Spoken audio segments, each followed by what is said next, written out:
these people. They don't have anything to present to the table. What you do? They loot the peace, they loot everything that belongs to the masses.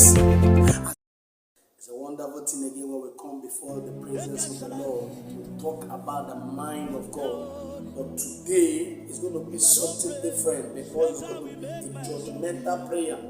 And as many who have kept this country as if is their rights. And that's why we're going to pray a judgmental prayer today. Enough of the world is now praying time. That's what we're going to pray today.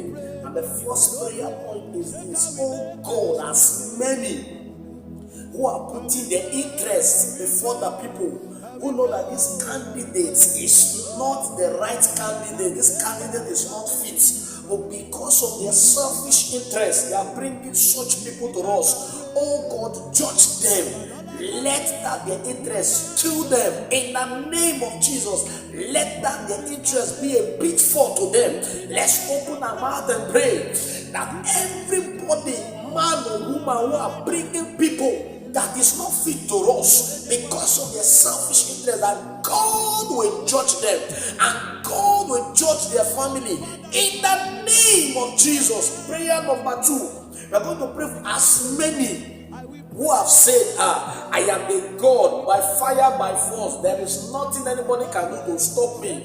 Just like what that king did in the Bible, who said, who is that God?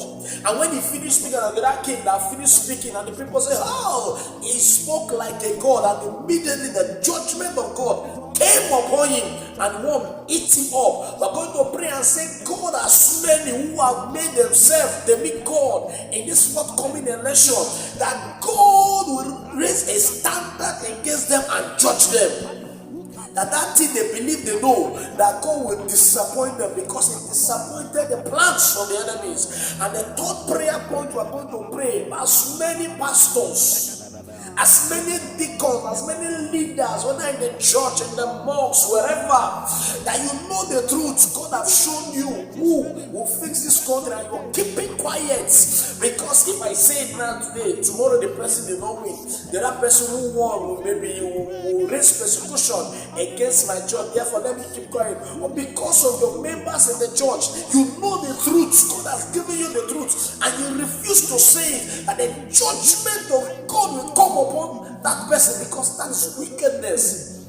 He who knoweth the truth and saith it not, to him is a sin, and no sinner. God will never use any sinner. But God will pray and say, let the judgment of God come upon this set of people. Enough is enough. The cry of the masses, that God remember, for prayer point, God remember the masses. Remember the masses who don't have strength on their own, who don't have power on their own. That this forthcoming election, God will hear the cry of the masses. Hunger everywhere, the tears of the masses, the blood of the masses, that these wicked men are ashamed, that the God will rise and defend the masses in this election.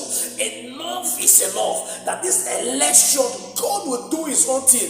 Open your mouth and pray just in 1 minute. Open your mouth and pray and say, God, save this country, because Nigeria will be great again. And all those wicked men, that God will judge them by his own self. We are going to pray. Lastly, we are going to pray and say, God, let heaven and earth stand against these wicked men. Let heaven and earth stand against this wicked. Anything they hold dearly, let it stand in judgment against them. That this election, the will of God and the will of the masses will prevail. And the will of God and the will of the masses will prevail. In the name of Jesus, so shall it be. Lord, judge them, as many who are wicked, judge them in the name of Jesus. God bless you as you partake in this prayer, and Nigeria will be great